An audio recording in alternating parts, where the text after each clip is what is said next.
আজকে আপনাদের দেখাবো আইফোন 13 মিনি। 13 মিনি যদি ডিসপ্লেতে লাইট না আসে, কাস্টমার নিয়ে আসে, যে চার্জ দিলে শব্দ হয়, কল দিলে রিংটোন বাজে, কিন্তু ডিসপ্লেতে লাইট আসে, তখন আমাদের ডিসপ্লে খুলতে হবে।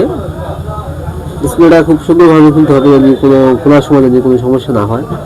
ডিসপ্লে খোলার পরে আমরা আরেকটু ডিসপ্লেতে চেক দিব যে ডিসপ্লে কি সমস্যা নাকি লাইটের সমস্যা আছে, লাইটের মাদারবোর্ডে কোনো সমস্যা আছে। তখন দেখবো না সেম সমস্যায়, বা আমরা আরেকটা ডিসপ্লে না থাকে আমাদের কাছে, তখন আমরা লাইনটি চেক দিব আমাদের ভ্যালু আছে কিনা, প্রত্যেকটা লাইন ভ্যালু আছে কিনা। এখানে এই যে আমরা দেখতেছি, এখানে লাইনগুলি কিন্তু আপনার কানেক্টরের থেকে আবার বাইরে জাম্পার করার মতো বা ভ্যালু চেক করার জন্য সুন্দরভাবে দেওয়া আছে। আমরা যদি এখান থেকে ভ্যালু মিসিং হয়, তাহলে আমরা এখানে চেক করতে পারি যে এখানে ভ্যালু আছে কিনা। এখান থেকে লাইনটি জাম্পার করলে কিন্তু আপনার কাজ হয়ে যাবে।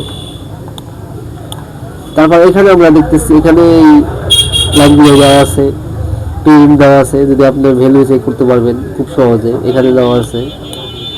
তারপরে আমরা দেখব যদি এখানে ভ্যালু না থাকে, তাহলে আমাদের এখান থেকে দেখতে হবে যে ভ্যালু আছে কিন্তু লাইট জ্বলে না, তখন আমরা লাইটিং কয়েল চেঞ্জ করে দিতে পারি।